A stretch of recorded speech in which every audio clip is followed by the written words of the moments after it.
It began, as so many discoveries do, with a flicker. A tiny change in the rhythm of the night sky, so subtle it almost went unnoticed. Far from city lights, under a cold desert sky, a telescope in Chile registered a faint point of motion, a light that didn't belong to any star, planet, or satellite on record. It was small, dim, moving too slowly to be a comet, too unpredictably to be an asteroid. For a moment, the data team thought it was an error, a wandering pixel on a tired camera sensor. But then, the same light appeared again the next night, and the one after that. Always in the same place. Always a little closer.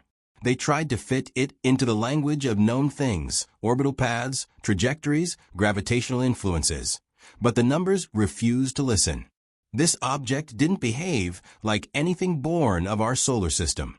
And as more telescopes joined the watch, the realization began to settle like cold air across the world's observatories. Something was coming. Astronomers plotted its course. The results were unsettling. It wasn't descending toward the sun like most visiting bodies. It wasn't falling toward Jupiter's pull or swinging by Mars. It was on a path that led almost directly toward Earth. Not on a collision course, at least not yet, but close enough that the margin of error kept scientists awake at night. At first, they thought it was an asteroid, some undiscovered fragment from the outer belt, a stray remnant of ancient rock. But the way it reflected light betrayed that idea. Its brightness fluctuated, but not like a spinning rock catching sunlight. The reflections were sharp, patterned, rhythmic, like something rotating with purpose. And when its spectrum was analyzed, the mystery deepened. No one could explain the readings. Every object in space carries a signature. Comets breathe water vapor and dust. Asteroids shimmer with metallic or carbon-rich tones. Artificial satellites reflect predictably across known wavelengths. This object did none of those things. Instead, it absorbed most of the light that touched it. Black beyond black, as if it was made of something that devoured light itself. And yet, at certain moments, it flashed, brilliant, crisp, almost metallic. It was as though something inside it was alive, awake, and turning toward us. By the second week, the object had earned its name, 2025 QX9, a placeholder designation for what could not yet be understood. But among astronomers, it was called something else, the anomaly. News spread quietly at first, a paragraph in an academic report, a short blurb in a science bulletin. But when NASA's Minor Planet Center confirmed that it was inbound, the story broke through. Mystery object approaching Earth, origin unknown. The headlines were calm. The tone was measured. But beneath the restraint was an undercurrent of unease. Because something strange was happening. Normally, objects this close, especially new discoveries, brighten quickly as they near the sun. But this one didn't. It stayed dim. Consistently dim, almost deliberately so, as if it were controlling how much light it allowed us to see. By the time it crossed the orbit of Mars, its velocity should have increased dramatically. Gravity's natural law. But instead it slowed. Something that shouldn't be possible. Objects in space don't slow down without reason. There are no breaks in the void. No friction. No wind. And yet, night after night, the data showed the same impossible truth. It was decelerating. Some argued that it must be a fragment of man-made debris, a piece of an old probe, a forgotten booster drifting through the solar system after decades of neglect. But orbital models crushed that theory. Its trajectory didn't match any known launch. Its path traced backward beyond the edge of the solar system, back into interstellar space. That realization chilled everyone who ran the numbers. It was not one of ours, and it was not born here. The closer it came, the stranger it behaved. Its velocity shifted in minute, irregular bursts, as if it were correcting itself, making microscopic adjustments in its approach. No asteroid does that. Infrared telescopes tried to detect a heat signature, the faint warmth of sunlight absorbed and re-emitted. Nothing. It was cold, impossibly cold. Even comets, frozen relics from the dawn of creation, warm as they near the sun. But this one remained silent, inert, indifferent to the stars' touch. As if it didn't care about heat or light or gravity. As if it operated by different rules altogether. Then came the signal. A radio telescope in Australia's outback, designed to study cosmic background radiation, picked up a repeating pulse in the same direction as the object. It wasn't loud. It wasn't dramatic. It was steady, measured, one burst every 16 minutes. When decoded into frequency, it formed a clean harmonic ratio, multiples of the hydrogen line, the frequency astronomers use to search for intelligent communication. Coincidence? Maybe. But it didn't feel like one. Within hours, other observatories confirmed the signal. It wasn't an echo. It wasn't interference. It was coming from the same patch of sky as the anomaly. And then it stopped. As soon as the story leaked to the press, the signal went silent. NASA issued a statement. The object poses no threat to Earth. Current observations indicate a natural origin. Further data collection is ongoing. The words were calm. But those watching the telemetry knew the truth.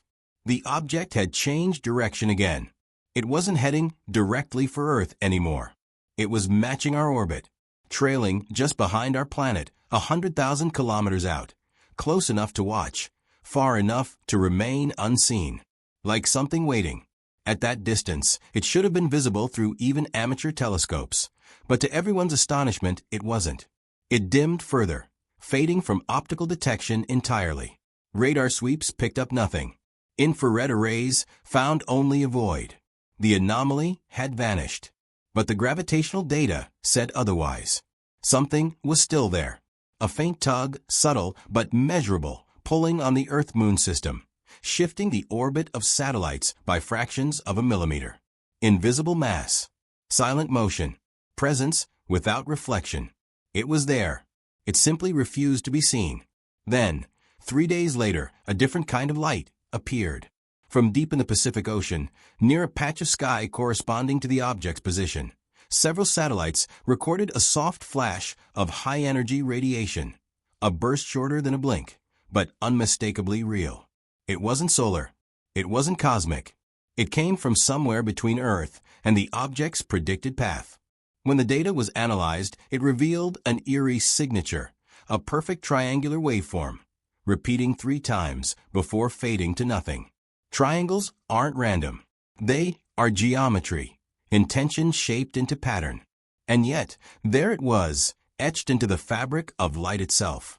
Publicly, the explanation was simple: a solar flare interacting with satellite sensors. Privately, the tone was different. Because the energy levels didn't match any flare, and the timing coincided exactly with the last known pulse from the anomaly's signal weeks earlier. Whatever it was communicating again. But this time, it wasn't sending. It was responding. Responding to something we hadn't realized we'd sent. By now, the object had been tracked for over a month. It remained locked in Earth's orbital plane, shadowing our movement like a ghost. A few scientists speculated it could be natural, a captured quasi-satellite, a temporary visitor like those that occasionally drift near our orbit before leaving again. But the precision was too perfect. It wasn't tumbling. It wasn't spinning. It was stable, balanced, controlled. Every time radar pinged its location, it adjusted slightly, as if aware it was being watched. For a moment, the universe held its breath. Then one night it reappeared.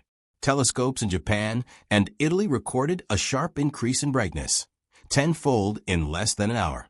Its surface shimmered in metallic hues, alternating between gold and crimson, like a reflection through shifting plasma. Spectrographs struggled to read it. The wavelengths overlapped in impossible ways, as though it was reflecting not just visible light, but light that shouldn't exist at all. And then it began to move again, slowly at first, then faster, accelerating away from Earth toward the outer edge of the solar system. No propulsion, no tail, no outgassing. Just motion. Pure, perfect motion. Within a week, it was gone. Silence returned. The skies became ordinary again. The headlines faded, replaced by the next story. But in observatories around the world, scientists stared at the data they couldn't explain. An object from beyond our world. Behavior that defied the laws of motion. A signal that spoke, however briefly, in the universal language of hydrogen. And a departure that left behind not debris, not trace, not warning, but a question.